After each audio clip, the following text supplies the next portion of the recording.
뾰로롱 안녕하십니까. 방송인 박나래 씨 집에 도둑이 들어가지고요. 수천만 원어치의 금품을 훔쳐갔다는 속보가 들어왔네요. 자, 진실 추적자 사건 반장 시작합니다. 신생아 중환자실 환아 학대 의혹 사건. 점점 일이 커지고 있습니다. 대구 가톨릭대학교 병원이 경찰 수사를 받고 있는 그 간호사 외에 다른 간호사 2명을 추가로 특정해서 조사 중이라고 밝힌 겁니다. 이들 간호사 낙상 마렵다 같은 그 문제 사진을 공유했다는 건데요. 이런 사진을 공유했을 정도면 학대 가담 가능성도 높다, 이렇게 보고 있는 겁니다. 자, 오늘 출연자 소개해 올리죠. 백다혜 아나운서, 양지열 변호사, 박상희 한국열린사이버대 교수, 박준 변호사 나오셨습니다. 안녕하세요. 안녕하세요. 볼리비아 산타크루즈 삽니다. 박지훈 변호사님, 사투리 완전 좋아하신 산드라 강님. 자, 인천 운남동 아파트 공원인데요. 테이블 위에다가 개 저렇게 올려놓고 털 풀풀 날리면서 빗어주고 있어요. 눈치 좀 챙겨 하신 박소향님. 자, 택시 타고 갔는데 기사님이 저러고 운전합니다. 양말 어여 신고 종 내려 하신 황미정님. 자, 오징어 게임 덕분인지 캐나다에서도 공기놀이하는 현지인들이 저렇게 많아요. 요즘 한국 인기 높아져서 뿌듯합니다 하신 김마리아님. 자, 서울 신대방동 신대방동 살던 친구 조미정 찾습니다. 대박 여중 나왔고요. 딸 부잣집 막내랍니다. 너 너무 보고 싶다 하신 김미선님. 모두 사랑합니다. 자, 재미는 물론 의리로 함께한 아세사바 뉴스 750. 대한민국과 전 세계 동포 가족 여러분의 시선을 모아서 출발합니다.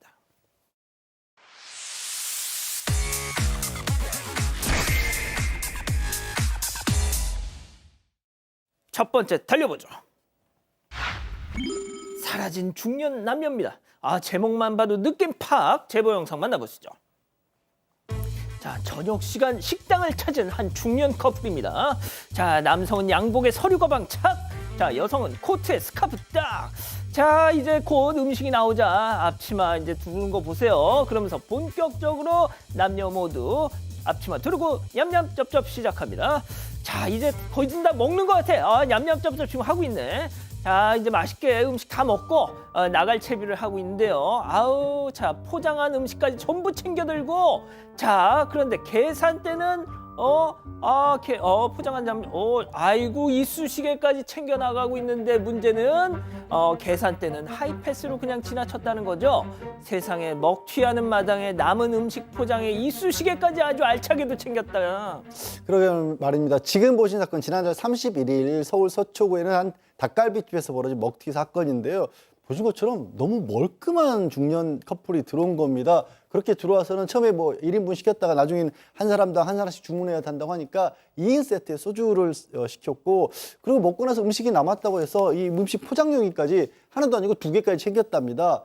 그럼 계산을 해야죠. 나가면서 자연스럽게 쓱 한번 눈치 보고는 그냥 카운터 앞을 지나가다가 이쑤시개까지 챙겨서 가져간 그런 상황인 거고요. 51,000원 말씀드린 것처럼 2인 세트에 소주 한 병까지 맛있게 먹었다고 하는데, 처음부터 취했지도 않았고 그거 한 병 먹고 취한 것 같지도 않고 누가 봐도 일부러 도망간 거고요. 이 업주분이 너무 힘들어서 지금 경기 상황이 너무 안 좋지 않습니까? 이런 것까지 신경 쓰는 게 정말 힘드셔서 제보를 하셨다고 합니다. 알만한 양반들이 저러고 살아 왜? 좋습니다. 다음 이어가죠. 자, 은행 상담원이 막말. 전화로 은행 업무를 보던 제보자, 이 상담원과 소통 중에 아주 충격적인 말을 들었다는 겁니다. 들어보시죠. 개인 권한 정보 이게 맞아요? 고객 그러시면 조회, 이체, 경영전 옆에 뱅킹 관리라고 있습니다. 예. 거기에서 원클릭 관리자 설정 클릭하셔서요. 예. 시작하기 하시고 완료되시면 저 불러주시겠습니까? 관리자 설정 나왔어요. 완료되시면 저 불러주시라고요, 고객님. 어떤 게 완료되면요? 아니 그냥 관리자 설정 이거 누르니까 그냥 설정하기밖에 안 나오는데, 기본 정보랑. 설정을 하셔야 되니까 거기 나와 있는 걸 다 하시고 완료되시면 저 불러주시라고 말씀을 드리는 겁니다, 고객님.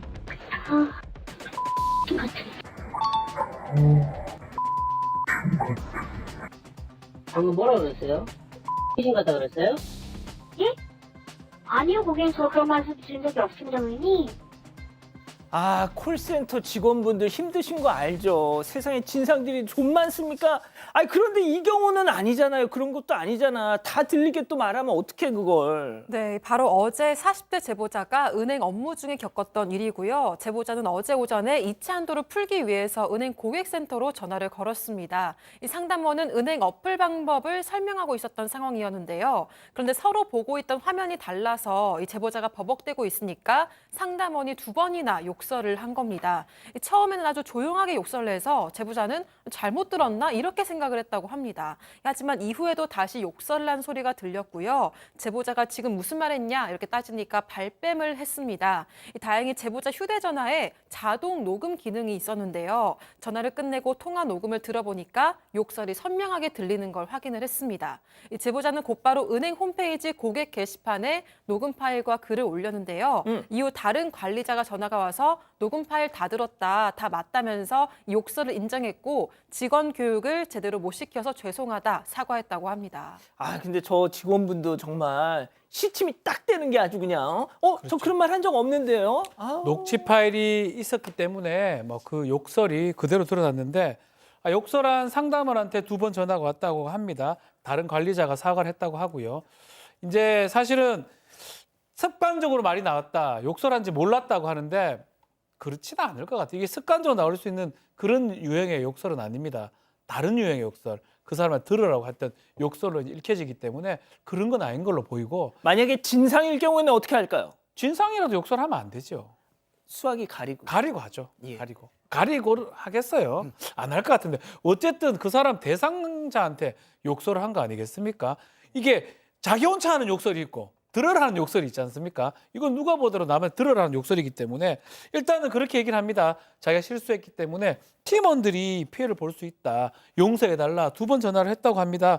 결국 울먹이는 목소리에 이제 제보자는 봐주기로 했다고 하는데 어쨌든 간에 나중에 평가 페널티 적용이 되고요. 인사 고가에 이것이 반영된다고 합니다. 아, 예. 아무튼 뭐 진상이어도 욕설은 하시면 안 되겠죠. 좋습니다. 다음 이어가죠. 자, 음식 포장 중 후입니다. 자, 음식을 픽업하러 간 배달원의 눈에 딱 자, 믿기 힘든 광경 제보 영상 만나보시죠. 자, 식당 주방에서 포장 용기에 음식 담고 있는 저 업주. 그런데 손가락 사이에 저것은 담배 시가레트. 자, 금방이라도 담배째가 떨어질 것 같은데 자, 업주는 배달원이 보든지 말든지 아주 그냥 자리를 옮겨서 저렇게 한 번 더 그냥 아주 그냥 싱크대에 담배를 툭툭 버리는 거 보세요. 흡연은 둘째치고 저기 싱크대에서 설거지하면 참 깨끗하겠다, 그죠? 네, 네, 3월 26일 대전 서구의 한 돈가스 식당입니다. 그러니까 배달을 하러 간 제보자가 목격을 하신 건데요. 지금 보셨다시피 도시락을 이렇게 담는데 그 담배를 피면서 도시락을 담고 있습니다. 그리고 뭐 아까 앵커께서 얘기하셨듯이 뭐 싱크대에다 그 담배를 끄고 있어요. 완전히 위생관념이 전혀 없는 상태인데 또 고객들은 저런 거 상상도 못하고 그냥 맛있게 먹잖아요. 제보자께서도 그냥 지인들한테만 보여주려고 찍었지만 이 찍고 나서 보니까 이건 좀 너무 심각한데 라는 마음이 들어서 제보하셨다고 합니다. 아, 양 변호사님 진짜 왜 저러고 살아? 그러기나 말입니다. 저거는 그냥 단순하게 잘못했다 도의적인 차원을 넘어서서요. 법 위반이에요, 사실은. 식품위생법에도 저렇게 식당에서 주방에서 담배를 태우는 거는 과태료가 1차 적발됐을 때만 무려 50만 원입니다. 실제로 그런 사례들도 있거든요. 보신다면 배달하는 분들도 다 보잖아요, 저거. 아, 요즘에 바디캠 있어서 다 찍혀요. 그러니까요. 그냥 좀 하지 마세요, 제발. 아, 박 변호사님도 한마디 그냥 세게 해주세요. 아, 제발 좀 그러지 마세요. 사람같이 삽시다. 예. 좋습니다. 마지막 사연으로 가볼게요. 집에 안 가는 딸의 친구입니다. 자, 집단 지성의 판단을 받아보고 싶으시다면서 제보해 주신 사연 함께 들어보시죠. 안녕하세요. 초등학교 2학년 딸을 두고 있는 엄마입니다. 재택근무를 하고 있어서 집에서 아이를 챙기고 있는데요. 그런데 딸이 요즘 부쩍 친해진 친구가 일주일에 2-3번은 놀러 오는데 다른 친구들이랑 다르게 자기 집에 갈 생각을 안 합니다. 그래서 밥이나 간식까지 항상 챙겨주는데요. 이렇게 잘해주니까 주말에는 저희 집에서 자고 가려고 하더라고요. 부모님한테 허락을 맡으라고 해도 그럴 필요가 없다는 겁니다. 아이 휴대전화로 부모에게 메시지를 보내도 다음 날 저녁에 아이가 돌아갈 때까지 연락 한 통 오지 않고요. 또 얼마 전 아파트에 장이 열려서 딸과 친구를 데리고 나가는데 아이 엄마랑 딱 마주쳤어요. 아이가 엄마 하고 불렀는데 저랑 제 딸을 쓱 쳐다보고는 아무렇지 않게 그래 잘 놀고 와 이러면서 빠르게 사라지더라고요. 정말 황당했습니다. 아이를 방치하고 있는 건 아닌지 양육을 떠넘긴 건 아닌지 이런 생각까지 드는데요. 아이 잘못은 없지만 이건 아닌 것 같아서 그 엄마한테 이야기를 해야 하나 고민하고 있어요. 하지만 그랬다가 아이들이 서로 멀어지거나 서로 상처받을까 봐 걱정되는데요. 어떻게 하면 좋을까요? 자, 이거 듣고 어머 이거 나도 그랬어 하시는 분들 많을 것 같아요. 자, 기다리셨던 보충 핸즈업 타임. 지금 7천여 분의 우리 가족 여러분들 함께하고 계신데요. 채팅창에 엑소를 함께 참여해 보시죠. 오늘도 자아 대결입니다. 자, 먼저 딸, 친구, 엄마한테 말하자는 자아입니다. 야, 다혜야, 이 바보야. 이걸 뭘 고민하고 앉았어. 딱 봐도 상희 엄마한테 너 호구 잡힌 거야. 그 여자 입장에서는 손 안 대고 코 풀면서 애 키우니 얼마나 망고땡이니. 야, 지 돈 한 푼 안 들이고 다혜 너 시터로 부리는 거야 지금. 상해 그것도 그래. 상희 그것도 어린 것이 아주 그냥 잔망스럽기가 그지없다 얘. 걔 또 오면 당장 쫓아내 동그라미. 아, 오늘 요즘 좋아요. 이렇게 딱 잘라서. 자, 다음 못 본 척 하자는 자아입니다. 야, 다혜야, 이 바보야. 알지. 나도 그 맘 다 알지. 상이 그 어린 것하고 그 여자하고 얍삽한 거 다 알지. 하지만 그걸로 너 그 여자한테 뭐라고 했다간 너 이 아파트 단지 안에서 웃음거리 된다. 예? 너만 그러면 다행인 게 네 딸도 도매금으로 엮여. 사람 우스워져. 그냥 참아. 대신 딸내미한테 걔랑 그만 만나라고 몰래 얘기해. X. 박 변호사님. 아, 저는 사실 뭐 선택의 문제긴 하고 뭐 큰 차이는 없을 것 같은데 오히려 다른 제안을 좀 드리고 싶어요. 딸을 보내세요. 딸을 그 집에 자주 보내십시오. 그래서 똑같이 해보면 돼요. 전화 와도 상인네 받지 집에 마시고. 가서 놀고 와. 상희 집에 가. 오늘 우리 집은 안 돼. 빨리 가라 상희 집. 그리고 엄마한테 연락 못 하게 해. 이렇게 해보면 알 것 같거든요. 굳이 이거를 막 전화해서 한다는 건 조금 무리가 아닌가. 뭐 사실 큰 차이는 없지만 한번 다른 제안을 좀 드리고 싶습니다. 자, 아까 제가 잠깐만 백다희 아나운서였나요? 네, 저도 X를 들었는데요. 저는 딸을 그 친구 집에 못 보낼 것 같아요. 조금 너무 이 딸을 안 챙기는 것 같은데 제 딸도 잘 안 챙겨줄 것 같아서 그래서 대신에 좀 집에 갈 시간이 되면은 예를 들어서 친구 이름이 꽃순이면 꽃순아 이제 집에 가자 하고 친구랑 그러니까 딸이랑 같이 그 친구를 집에다 데려다 줄 것 같습니다. 이제 집에 가야 될 시간이야 이렇게 가르쳐주고 같이 저희 딸이랑 같이 셋이서 손잡고 그 친구 집에 데려다 주는 거죠. 네. 사실상 그 등 떠밀어서 이렇게 보내는 거군요. 건 아닌데. 참고로 꽃순이가 이제 우리 백다희 아나운서 집에서 키우는 개 이름입니다. 여기에 많은 의미가 함축되는 것 같아요. 좋습니다. 자, 교수님. 아, 네. 백다희 아나운서 그 의견도 저는 일리가 있다라는 생각이 드는데요. 조금 더 이 아이를 누가 뭐 양육하냐, 내가 뭐 짐을 맡았다 이런 의미가 아니라 저는 이 아이의 안정과 안녕이 심히 걱정스럽거든요. 아니, 어떻게 초등학교 2학년 아이 9살짜리 아이를, 여자아이를 이렇게 방치할 수가 있습니까? 친구네 집에서 자러 가는 그 나이 때 애들 잘 자지도 않아요. 이제 고학년도 아닌데 자러 가는데 부모님한테 얘기해라고 얘기하는데 얘기할 필요도 없다라고 얘기해서 그냥 잤는데 그 아이가 돌아갈 때까지 연락도 없다. 이거는 방임이고 저는 학대라고 생각해요. 너무 심각해서 아까 손을 안 드셔서 깜짝 놀랐거든요.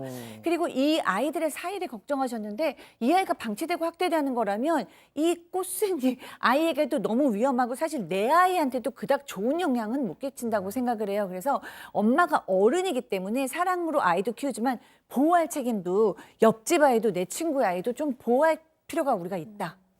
네. 그렇군요, 양 변호사님. 저는 거의 90% 박 소장 의견과 동의를 하고요. 조심스럽지만 아동학대 여부를 알아봐야 될 상황이 아닌가 싶어요. 왜냐하면 초등학교 2학년은요. 엄마랑 떨어져서 집에 다른 사람 집에 가서 잔다라는 게 생각이 어려워요. 아주 특별히 정말로 막 그 바깥에 외부 활동이 좋거나 그런 기질이 아닌 한 집에 자기 집에서 밥 먹는 게 편하고 자기 집에서 잠자리 드는 게 편하지 어떻게 남의 집에 가서 얘기도 안 했는데 특히 어머니가 뭐 부탁을 한 것도 아닌데 자발적으로 여기가 더 좋다는 생각을 가진다면 무슨 일을 겪고 있을까? 따님을 위해서라도 이 사연자분의 따님도 혹시 그런 환경에 노출될 수도 있고 아이 입장에서는 잘 몰라서 그런 걸 모르고 그냥 좋다고 다닐 수가 있는데 그러다가 보면 그 부정적인 영향까지 받을 수가 있거든요. 조심스럽게 일단 그 상의가 어떤 환경에 놓였는지 딸에게도 좀 물어보는 것도 필요할 것 같아요. 그래서 그 딸도 객관적인 상황을 좀 파악해서 대비할 수 있게끔 준비도 시켜주는 게 필요할 것 같습니다. 자, 우리 가족 여러분들은요? 네, 미유곤님, 엄마가 방치하는 것 같으니까 그냥 베풀어 준다 생각하고 그대로 두는 게 좋을 것 같아요라고 하셨고요. 송영주님도 아동센터에 문의는 해봐야 되지 않을까요? 아이가 걱정입니다라고 하셨습니다. 좋습니다. 사반 제보 메일과 카톡 제보 채널에선 많은 사연 제보 기다리고 있습니다. 이렇게 정리하고요. 첫 번째 사건 이어갑니다.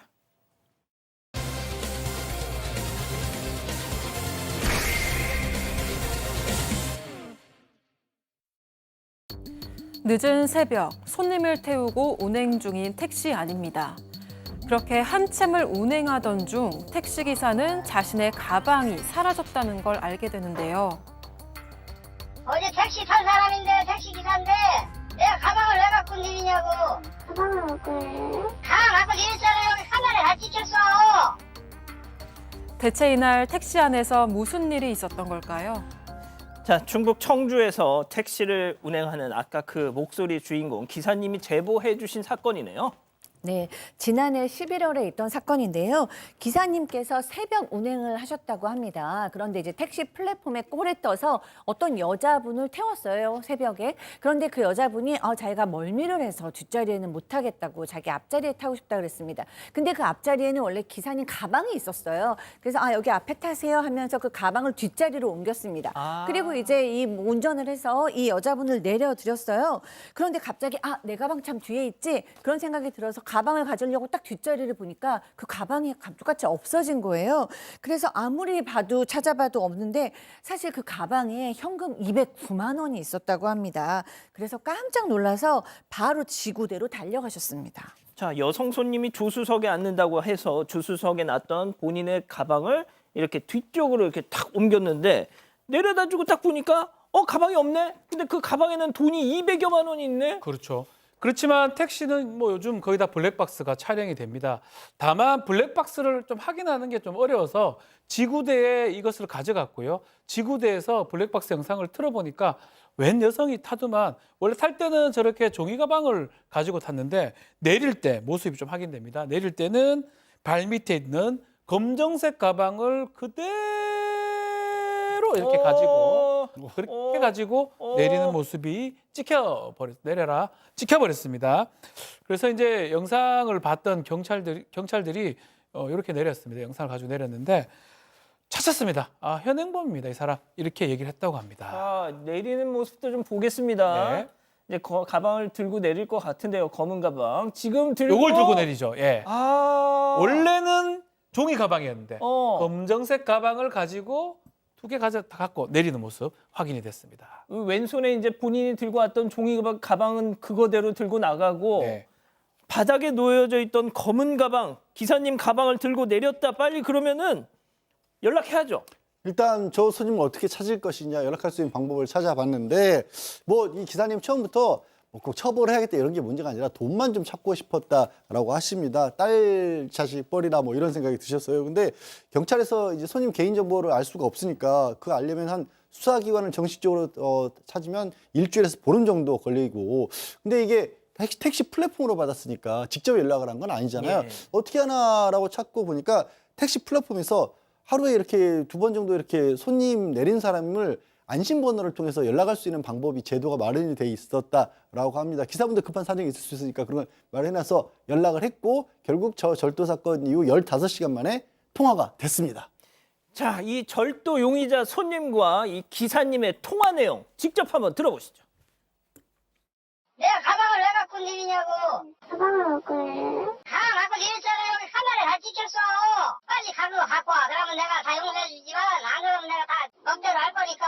아까부터 교환했으면 제가 무슨 상황인지 모르거든요? 아까는 그거 말씀드렸듯이 제 손에 없는 거를 그 만들어서 갖다 수는 없잖아요? 내가 근데 끊었어요 전화를. 되게 말이 안 통해서 그랬더니 좀 이따가 전화가 왔어요. 그 아가씨가 가상전화로. 제가 이제 고의성이 없다는 걸 말씀을 드리면 어떻게 한다고? 고의성이 없다라고 말씀을 드리면 되고요. 의상이 없었다. 근데 현찰인가? 현찰을 갖고 계신다고 하셨잖아요. 예. 근데 그거 없어진 걸 저도 뭐 어떻게 뭐 줄여드릴 아, 이거는 그런 얘기할 필요도 없고, 아가씨가 다 양심껏 해, 양심껏. 아이, 그럼 처음부터 이실직고를 했어야지. 네, 좀 적반하장인 상황인데요. 이 손님은 택시기사 전화를 받고 무슨 가방이요? 이러면서 모르는 척을 했습니다. 그래서 기사는 블랙박스에 영상이 다 찍혔다 이렇게 얘기를 했는데요. 그런데도 손님은 이 다짜고짜 화를 내면 무슨 말인지 모른다. 없는 거를 만들어서 가져다 줄 순 없지 않냐 이렇게 되려 얘기를 했습니다. 기사는 도저히 말이 안 통하니까 전화를 끊었는데요. 그 후에 이 손님이 다시 전화가 와서는 고의성이 없었다. 없어진 건 돌려줄 수 없다. 또 이렇게 또 뻔뻔하게 나왔습니다. 그래서 결국 기사는 돈을 못 찾는 건가 싶었는데 경찰에서 물증을 잡았다는 연락을 받았습니다. 어떤 물증요? 네, 한번 같이 보겠습니다. 손님이 택시에서 내린 뒤에 기사의 지갑과 돈 봉투를 손에 들고 엘리베이터를 타는 모습이 CCTV에 찍힌 건데요. 이후 경찰이 조사를 시작을 했고 첫 번째 경찰 조사에 손님은 변호사를 대동했다고 합니다. 이 변호사는 경찰의 합의 의사가 있는 것처럼 이야기를 했는데 정작 기사에게는 아무런 연락을 하지 않았고요. 결국 이 사건은 검찰에 송치가 됐습니다.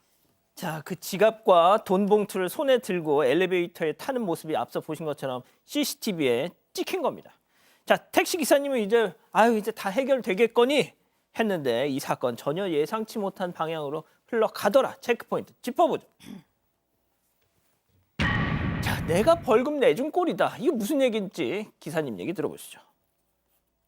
한 수세 달이 지나갔어요. 그 민원실에 전화를 했더니 그게 벌써 벌금형으로 때려졌다고 그러더라고요. 정권 없고 초범이라 그렇게 내렸다고는 그러는 것 같은데 무슨 법이 이긴가 하는 생각도 들고 제가 잊어먹은 그 돈으로 그 여자 벌금을 내준 거 없어서 나는 상당히 기분이 나쁘고요. 아예 벌금뿐이겠어요. 변호사비까지 내준 거지. 그러니까요. 그러니까 검찰의 사건이 넘어간 뒤에 이사님은 조사를 받으러 오라는 연락을 기다렸다고 합니다. 그런데 두세 달이 돼도 연락이 없는 거예요. 그래서 이게 뭐지? 그러고 법원에 민원실로 전화를 했는데 나중에 보니까 약식 기소가 돼서 벌금 200만 원으로 이 사건이 마무리된 거예요. 근데 손님이 가져간 돈이 209만 원이었잖아요. 예. 벌금이 200만 원 나왔기 때문에 기사님은 아니 그럼 내가 그 벌금 내주고 끝난 거가 되나 이런 생각이 드셔서 너무 이제 속상하신 거예요. 이 209만 원으로 딸에게 컴퓨터도 사주고 싶으셨고 타이어도 새로 가려고 하셨는데 뭐 이렇게 지금 다 잃어버린 돈처럼 돼서 너무 속상하고 이분은 사실 이 돈만 돌려받고 싶으셨다고 아까도 그러셨잖아요. 그런데 약식 명령으로 사건이 종결돼 버린 거예요. 이 따님도 아빠가 새벽까지 일해서 번 돈을 이렇게 잃으셔서 너무 속상하다라고 얘기하고 있습니다. 너무 속상하다. 기본적으로 이제 절도죄가 될 수밖에 없는 그런 상황인데 뭐 증거도 지금 확실하죠. 사실 또 자백도 했을 걸로 보입니다. 그런 상황이기 때문에 이런 사건은 크지 않다고 이렇게 봐서 벌금에 해당할 사건이면 이것을 정상적인 정식 재판을 가지 않고 약식으로 이제 하는 경우가 많습니다. 이것을 소위 약식 명령 청구를 하는데 이 사건 역시 약식 명령이 진행됐던 걸로 보이고요. 200만 원이 지금 약식 명령으로 확정이 돼버린 걸로 보여요. 약식 명령 청구가 되면 일주일 이내에 피고인 같은 경우 또 법원이 직권으로 청구가 정식명령 정식재판 청구 가능합니다. 근데 피해자는 이런 권리가 없습니다. 그래서 아마 이런 부분들이 좀 안타깝다. 알게 된 시점이 6일 만에 이거를 알게 됐다고 해요. 그러면 검사한테 얘기도 못하는 상황이었기 때문에 안타깝다고 얘기를 하는데 사실은 형사사건하고 민사사건 두 개는 구별됩니다. 형사사건은 이 손님을 형사적으로 처벌하는 뭐 징역을 매기든지 벌금을 매기는 거고요. 민사는 내가 입은 피해를 배상받고 보상받는 거기 때문에 이 209만 원 잃어버린로 절도 입은 거는 또 다른 민사소송을 통해서 구제를 받을 수 있으니까요. 벌금을 내준 게 아닙니다. 벌금대로 내고 변호사 비용도 내고 또 민사소송을 통해서 그 209만 원 절도된 금액 찾아낼 수가 있을 것으로 봅니다. 그러니까 민사로 하면 할 수는 있는데 받을 수는 있는데 좀 비용 길게 걸리죠. 네. 근데 뭐 안타깝죠. 뭐 변호사 선임하면 돈 더 많이 들 수 있긴 한데 어쨌든 민사로 구제는 받을 수가 있습니다. 아유, 진짜 속상합니다. 이거 정말 대한민국에서는 이런 일 안 당하시는 게 그냥 제일 수지 맞는 상황인 것 같아요. 자, 첫 번째 정리하고요. 두 번째 사건 이어갑니다.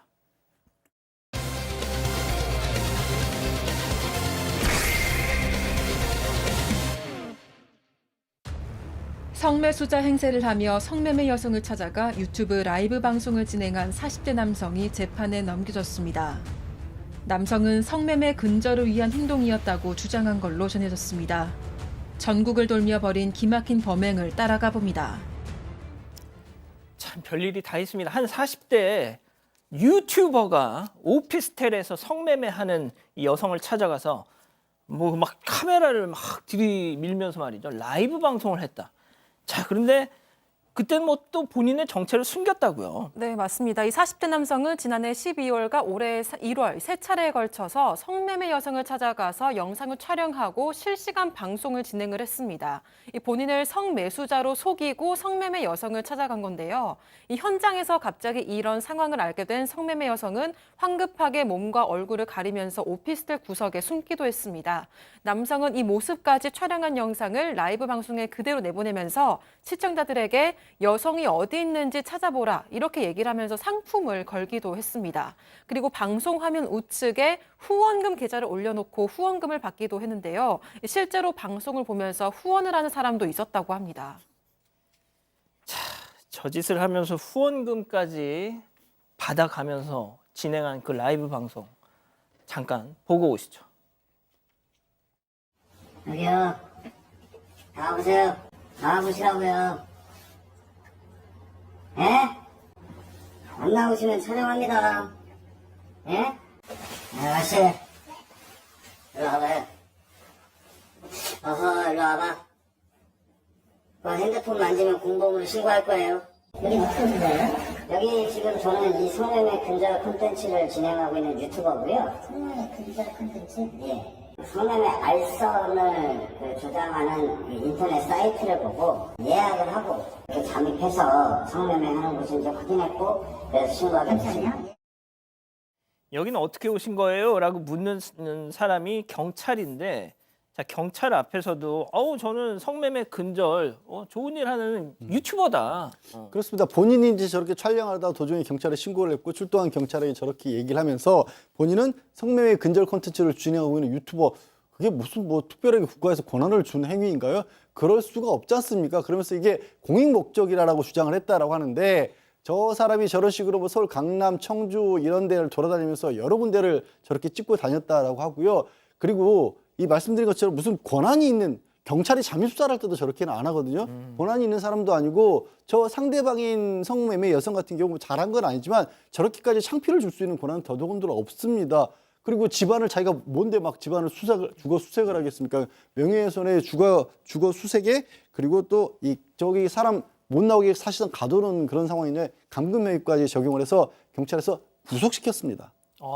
결국 구속이 됐습니다. 박 변호사님. 예. 뭐 그것도 잘 납득이 안 되지만 정말 지가 성매매 근절을 위해서 하는 거였으면 그냥 신고만 하면 되잖아. 그렇죠. 거길 왜 들어가서 막 카메라를 들이밀면서 그 해당 여성한테 야야야 너 얼굴 들이밀어봐. 너 찍어 지금 막 이럴 권한이. 그리고 제가 이런 것들을 전해드릴 때마다 제일 진짜 화가 나는 건 저 인간도 문제지만 저거 좋다고 후원하는 사람들. 맞습니다. 다 지적을 잘 해주셨는데요.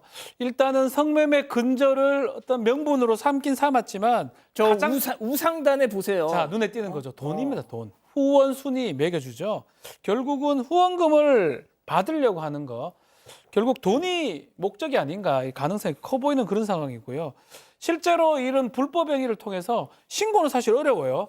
성매매 하는 분들이나 또 업주들이 그 신고하기 어려운 이런 것들 약점을 삼아가지고 자기는 성매수자인 것처럼 또 멋있는 것처럼 신고도 하고 또 구독자도 모으고 말씀처럼 후원금도 받고 마치 정의로운 일을 하는 것처럼 보이는데요. 그래서 이렇게 유지를 했던 건데 실제로 가장 문제가 후원금을 보낸 시청자들, 이 사람들도 범죄 행위를 조장한 게 아닌가 이런 생각이 좀 많이 듭니다. 자, 그런데 이 40대 유튜버 뭔가 좀 사연이 있는 사람이었습니다. 한때 이런 조직의 대표를 맡았다는 건데요. 또 이 관련해서 재판도 받고 있다는 겁니다. 체크포인트 짚어보죠. 자, 여청단, 여성 청소년 성매매 근절단의 줄임말인데요. 이 사람이 이걸 만들었다고요? 네, 그렇습니다. 여청단이라는 단체를 조직한 인물인데요. 겉으로는 뭐 여성 운동을 하는 것처럼 표방했습니다. 미투 운동에도 참여하고 거리 정화 운동이라는 걸 벌이기도 했어요. 그런데 사실은 성매매 업주들을 협박하고 금품을 갈취한 혐의로 지금 이제 재판도 받고 있고요. 겉으로는 뭐 불법 행위를 신고하는 것 같지만 사실 뒤에서는 불법을 눈 감아주는 대가로 상납금을 받아왔다고 합니다. 그것뿐 아니라요. 경기 남부 지역 최대 규모로 성매매 오피스텔도 운영했다고 합니다. 아휴, 진짜 어쩌면 좋니 진짜. 자, 2019년쯤이었습니다. 이게 당시 방송이 딱 나가고 여론의 비난이 막 쏟아지니까 앞서 그 40대 유튜버, 당시엔 조금 젊었겠죠. 해명을 하겠다고 당시에도 또 유튜브 채널을 개설을 하고 방송을 했어요. 그때 영상 잠깐만 들어보시죠. 좋은 일을 해도 욕먹고 의심받을 수 있겠다. 이건 아닌 것 같다. 근본이 없으면 좋은 일도 하지 말라는 법이냐. 그래, 근본을 만들자. 이 여성단을 만들게 된 건 그렇게 고명하신 분들이 이유를 하도 물어보시길래 매번 답변 드리는 게 귀찮아가지고 정부에다가 허가를 받아야 되겠다 싶어서 만들었습니다. 그 이유는 경찰관 분들이 그때 말로 빠꾸 없으시더라고요. 바로바로 진행해 주시더라고요. 잘 만들었다 싶었습니다. 에이. 자, 저 유튜버를 이제 보내긴 보냈는데 한 달 돼 이 사람 경찰에 구속이 됐습니다. 이 사람 경기도 수원이나 하성 남부 지역에 술집 운영 업주를 상대로 불법 영업 신고하겠다고 협박도 하면서 자신들은 또 이런 활동을 하는 거라고 우리 단체에 가입하라고 강요했던 그런 혐의도 있고요. 문제가 더 됩니다. 이거 말고도 마약도 투약했고요. 그리고 자신과 함께 여성에게 마약을 복용케 한 후에 성폭행한 혐의도 있었습니다. 이 여성 단체가 겉으로는 무슨 성매매 이런 거 근절하는 미투 운동한 단체로 보였지만 알고 보니까 뒤에서 업주를 협박하고 금품을 뜯어내는 그런 어떤 두 얼굴의 단체가 아니냐. 그래서 공분을 샀었고요.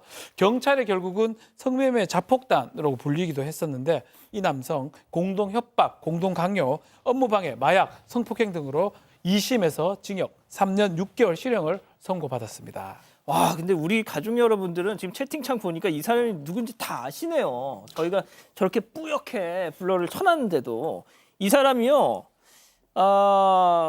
예전에 이거 조폭 응징 콘텐츠를 또 하겠다고 조폭들한테 막 괜히 시비 걸다가 두들겨 맞기도 하고 좀 히스토리가 있습니다. 그러니까 이 사람도 그리고 이 지금 대표라는 사람이 지금 이번에 이제 구속이 된 사람인 거고 주변에 모여 있는 여청단이라고 지금 단체를 운영한 거 아니에요? 가짜지만 그 단체에 있는 사람들이라고 해서 그런 주변에 멀쩡한 사람들이 있겠습니까?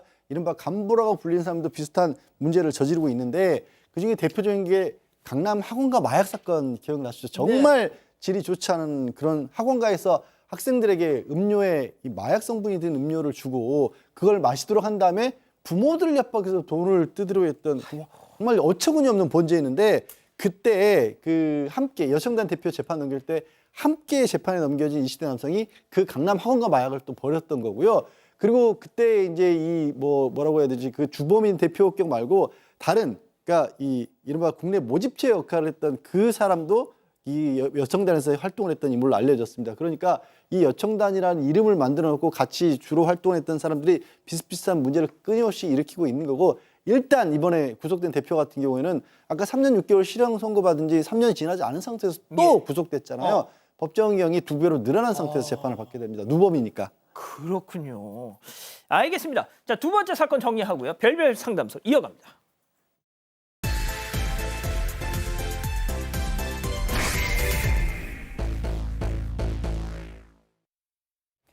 허름한 차림의 초등학생 남매가 아버지 집을 찾아왔습니다. 아이들이 뭔가를 부탁했지만 아버지는 차마 들어줄 수 없었다고 하는데요. 그리고 그날 이후 아버지와 자식은 무려 20년 동안 남처럼 지내게 됩니다. 과연 이 가족에게 어떤 사연이 있었던 걸까요? 자, 오늘 사연은요. 이 사반 가족인 누님께서 지금은 세상을 떠난 이 남동생의 사연을 너무나 딱한 남동생의 사연을 대신 제보해 주셨습니다. 네, 일단 말씀하신 것처럼 제보자분 50대 여성이고요. 그리고 2살 어린 남동생이 있었다고 합니다. 그런데 이 남동생이 결혼한 지 얼마 안 됐을 때 이 남동생이 정비소에 다녔는데 그 남동생하고 같은 정비소에 다니는 직원하고 옳게 그러니까 남동생의 배우자고 불륜에 빠졌던 겁니다. 그 사실이 이제 발각이 된 뒤에 이 올케가 그래도 뭐 좀 다시는 이런 일 하지 않겠다 그렇게 약속을 하는 바람에 남동생이 이제 다시 한번 맘 잡고 잘 살아보자라고 하고 그 불륜 증거도 다 불태워서 없앴다라고 합니다. 문제는 그리고 나서 그 다음날 바로 아내가 이 두 자녀를 데리고 가출을 해버렸답니다. 아, 증거를 태워버리자마자. 네, 그랬고 그때는 간통죄가 있었던 데였지만 또 증거가 없어졌으니까 뭐 예. 할 수도 없었고 결국에는 협의원 하면서 남동생이 또 재산 분할도 해주고 또 아이들이 어렸으니까 양육비도 일시불로 다 지급을 했다라고 합니다. 다 잊고 잘 살자 해서 불륜 증거를 다 태워버렸더니 그제서야 또 바로 또 가출을 해버리고 말이죠. 네, 근데 이게 끝이 아니었습니다. 이혼 1년 만에 전처는 상간남과 바로 재혼을 했습니다. 아이고. 이 같은 동네에 살던 남성은 정말 피가 거꾸로 솟은 기분이었다고 하고요. 그런데 어느 날 초등학생 자녀들이 좀 허름한 차림을 하고 와서는 아빠한테 돈을 달라고 요구를 했습니다. 이 남성은 당연히 자식이니까 요구하는 대로 돈을 다 줬는데 이게 알고 보니까 전처가 아이들을 시켜서 돈을 받아오게 한 거였고요. 하지만 그럼에도 남편은 3년 동안 꾸준히 돈을 줬다고 합니다. 그러다가 이 남성의 형편이 좀 어려워지면서 돈을 주는 횟수가 점점 줄었다고 해요. 그리고 그 이후에 우연히 길에서 딸을 마주쳐서 반갑게 인사를 했는데 초등학생이던 둘째 딸이 아빠 왜 착한 척하냐? 아빠 인생이나 사세요. 이렇게 모진 말을 뱉어버리고 갔다고 합니다. 자, 양육비도 재산 분할도 한 번에 다 줬지만 자식들 힘들까 봐 들으신 것처럼 3년을 더 그 전처가 보내주는 거 다 알면서도 보태주셨어요. 자, 그런데 아버지 사정이 어려워지자 이 초등학생 둘째 딸 얘기하는 것 좀 보세요. 아빠 인생이나 살아. 자, 자식들이 이렇게 안면 몰수를 한 겁니다. 자, 제보자 이 누님 증언 직접 들어보시죠. 이혼하고 나서 이제 자녀가 와가지고 돈이 좀 필요하다 이러면서 요구를 한 부분이 있었는데 몇 번은 그냥 줬나 봐요.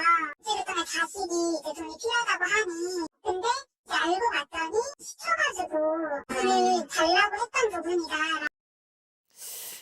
자, 그 다음 얘기가 더 놀랍습니다. 네, 이제 자녀들이 이사를 간 후에도 아이들이 너무 보고 싶으니까 만남을 계속 시도했는데 그때마다 아이들이 다 거절했다고 합니다. 그러다가 이제 큰 아들이 대학에 붙었다는 얘기를 들어서 이 아버지께서 등록금을 이렇게 싸가지고 갔어요.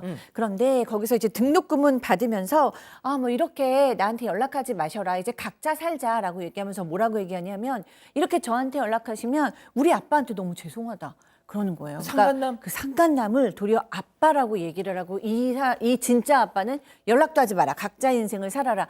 라고 얘기를 했어요. 얼마나 상처를 받았겠어요. 그런데 거기서 또 끝이 아니었습니다.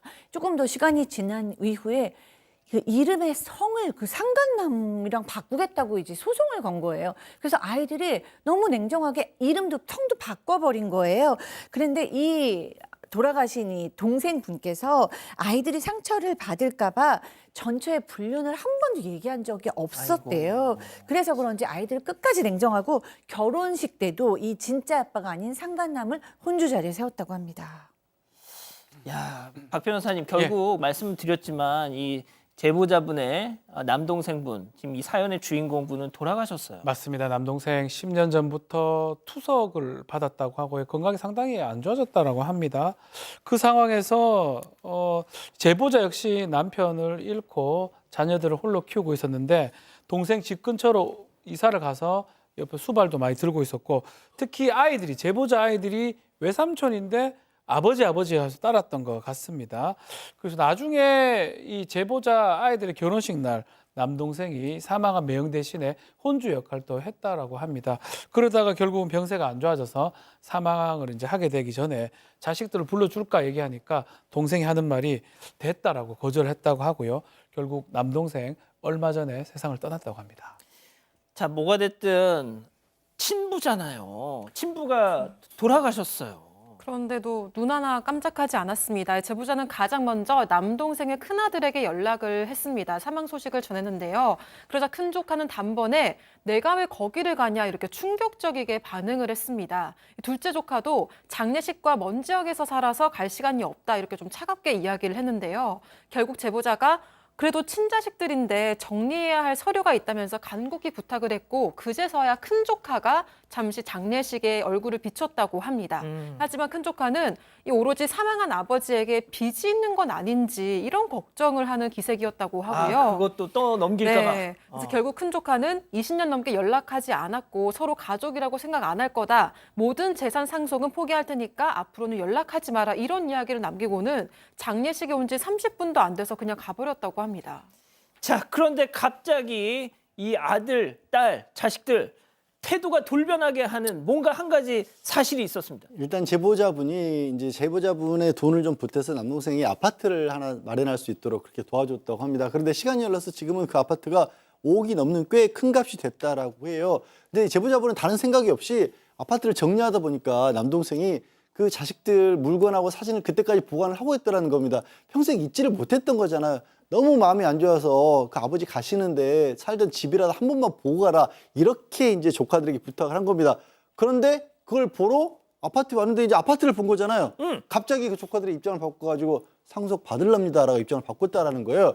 그러더니 또 이 제보자의 그 아들이 있으니까 아니 우리 아버지가 너한테 아무리 잘해준지 몰라도 너 아무 자격 없다. 그냥 가만히 있었대. 아무 말도 안 하고 갑자기 그런 얘기를 하고 있고 또 누나에게도 혹시 우리 아버지 아픈 거 제대로 치료나 해준 거냐 이런 식으로 또 따지듯이 묻기도 했다라는 겁니다. 아무튼 제보자분도 그 재산에 욕심나는 게 아니라 우리가 그 재산 욕심 관계 없으니까 아버지 산소나 좀 돌봐줬으면 좋겠다 니들이 그랬더니 알아서 할 테니까 신경 끄지 꺼라 이런 식으로 나왔다는 거예요. 자, 들으신 것처럼 야, 네 아빠한테 이 아파트 한 채 5억짜리가 있다 그랬더니 갑자기 안면몰수하면서 띠용 상속 받겠습니다 하면서 이렇게 하더라는 겁니다. 자, 여기서 오늘의 궁금증 짚어보죠. 아파트 한 채 돌변한 조카들 아유 이것들을 그냥 박 변호사님. 자, 이게 이제 이른바 구하라법이라는 법이 있습니다. 그 법이 이제 통과되고 시행은 조금 남아 있긴 한데 이제 문제가 구하라법 이 반대의 경우에 적용되는 거예요. 부모가 자식한테 뭐 얻는 것 뭐 돌이라든지 부양 의무를 제대로 하지 않았는데 자식이 사망했을 때 부모가 어느 정도 상속을 받을 수 있냐 이 부분은 적용되는데 이 반대의 경우는 적용이 안 됩니다. 자녀들이 부모를 안 보고 뭐 부양 이런 거 전혀 하지 않았는데 사망했을 때 상속을 받을 수 있냐는 또 다른 문제거든요. 그리고 1순위 상속권자들이 자녀입니다. 직계 비속이죠. 그래서 지금 이 상황에서 받는다고 한다면 이걸 막을 방법은 사실상은 없습니다. 아유 그렇군요, 양 변호사님. 그게 이유가 이제 구하라법 만든 건 어린 자녀를 돌보지 않았다는 게 있는데 자녀가 어린 부모를 돌볼 가능성은 없잖아요. 그럴 수가 없으니까 이제 이런 부분은 대비를 안 한 거고 또 이런 특수한 사정까지 다 예측하기는 어렵고서 저렇게 만들어 놓은 것인데요. 저는 굉장히 조심스럽지만 알 수가 없습니다만 저 자녀들이 혹시 지금 이제 돌아가신 아버지가 한 번도 그 어머니의 불륜 사실을 얘기 안 했다고 했잖아요. 그 어머니라고 하는 분이 전 처가 그러니까 네 아버지가 우리를 버렸다는 식으로 자식들한테 이렇게 얘기했던 게 아닌가. 했을 수 있어. 그러니까 와서 맞아. 돈 달라고 우리 지금 너네 아버지가 버리고 가서 우리 돈 없으니까 가서 돈 받아봐라 이런 식으로 시켰다라면 그 어렸을 때 자녀들 입장에서는 그게 오히려 아버지한테 원망으로 남아있을 수 있거든요. 정말 조심스럽지만 도대체 왜 그런지 한 번 더 좀 사정을 좀 알아보셨으면 그리고 정말로 그렇게 잘못된 생각을 가지고 있다라면 자녀분들이 또 마음을 돌릴 수도 있거든요.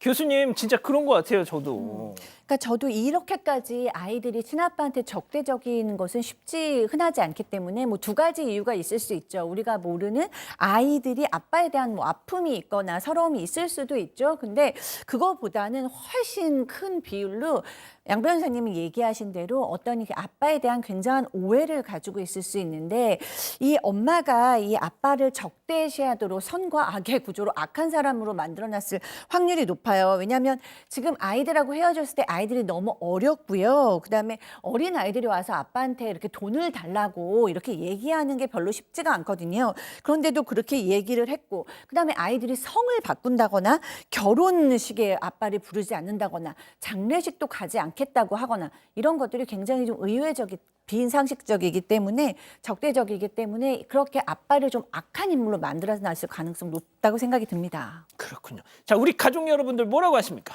네, OYS님도 엄마가 아빠에 대해서 나쁘게 말했네요. 그러니까 애들이 아빠를 무시하죠라고 하셨고요. 박혜영님, 부모나 자식이나 도리 안 했으면 유산 같은 거 못 받게 했으면 좋겠어요라고 하셨습니다. 레시앙님도 저런 사람들도 자식이라고라고 하셨습니다.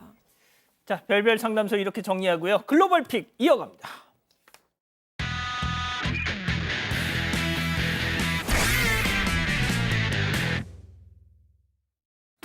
네, 붐비는 고속도로에 커다란 탱크로리가 이렇게 오, 쾅 와우. 하고 넘어집니다. 싣고 있던 에탄올이 터져 나오면서 이렇게 순식간에 불이 확 치솟는데요. 불길에 휩싸여버린 승용차에서 사람들이 도망쳐 나오기 시작합니다. 얼른 피해!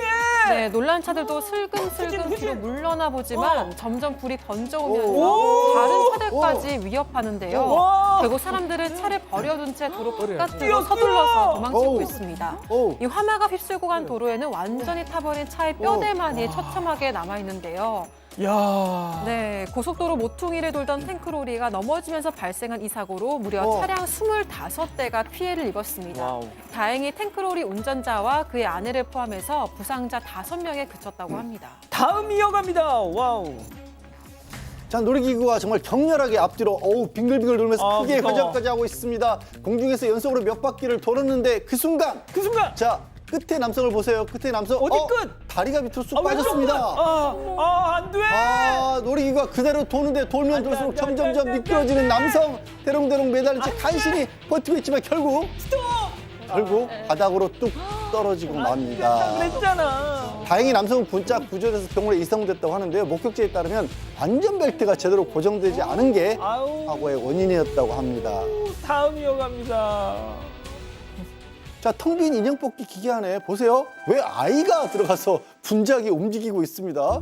한 여성도 다가와서 아니 인형 대신 아이가 들어있네 신기한 듯이 들여다보고 있는데요. 뭐야. 왜 저래? 그러게요. 자, 일단 1분 전으로 시간을 돌려보겠습니다. 네. 아이가 기계 출구로 들어가는데 뭐야, 이거? 다른 남자아이가 엉덩이를 밀어줍니다. 왜 밀어넣어? 그리고 안으로 들어간 아이가 인형을 구멍으로 막 계속 넣기 시작을 합니다. 그리고 바깥에 조금 큰 남자아이가 쏙쏙쏙 빼서 옆에 챙깁니다. 자, 인형 뽑기 기계 안이 텅 비자 이제 나와라면서 바깥에 큰 아이가 손짓을 하고요. 좁은 구멍 안으로 쏙 들어간 아이 출입구에 몸이 끼는다 싶었는데 남자아이가 붙잡고 당기니까 쏙 무사히 탈출에 성공했습니다. 이 환상의 콤비 형제였습니다. 완벽한 범죄를 꿈꿨지만 덜미를 딱 잡히고 말았다는데 저 뭐죠 도대체? 아유, 이놈의 자식들 그냥 확. 자, 마지막 팩 영상 이어갑니다. 네, 고양이가 한쪽 발을 들고 절뚝절뚝 거리면서 걸어가고 있습니다. 아유, 그대로 딛지도 못하는 걸 다쳤구나. 보니까 아무래도 다리를 다친 것 같은데요. 다쳤어. 네, 사실 다리를 다친 건 고양이가 아니라 고양이의 주인이었습니다. 어머. 네, 주인이 다친 발을 들고 콩콩 뛰어가니까 그걸 유심히 본 고양이가 똑같이 한쪽 발을 들고 오. 절뚝거리면서 따라갔던 건데요. 세상에. 네, 심지어 오른쪽 다리를 다친 주인을 따라서 방향도 똑같이 오른쪽입니다. 이 복사 붙여넣기를 하듯이 주인을 똑 닮은 고양이 봐도 신기하죠. 박 변호사님. 이야, 고양아. 그게 보이나? 알겠나?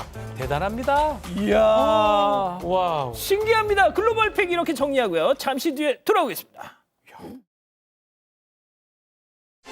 알레그라와 함께라면 재채기를 멈출 수 있어요. 졸릴 걱정도 덜하죠. 효과는 빠르게, 졸음 걱정은 가볍게. 알레르기엔 알레그라. 디즈니 백설공주 극장에서 만나요. Nabien and magic? A pleasant home, it all starts from the kitchen. 나비엔이 시작합니다. 기술과 매직으로. 나비엔 매직. 잘 만났죠? 올라 활력 올라 힘이 올라간다. 아르기닌 파워 고함량 아르기닌으로 힘차게 힘이 올라 라라올라로 라라올라. 여유롭게, 나답게. 나를 되찾는 시간. 타임리스 뷰티 고훈진. 예, 사랑하는 사건반장 가족 여러분 행복한 밤 보내시고요. 저희는 내일도 사반 750 저녁 7시 50분에 다시 옵니다. 안녕히 계십시오.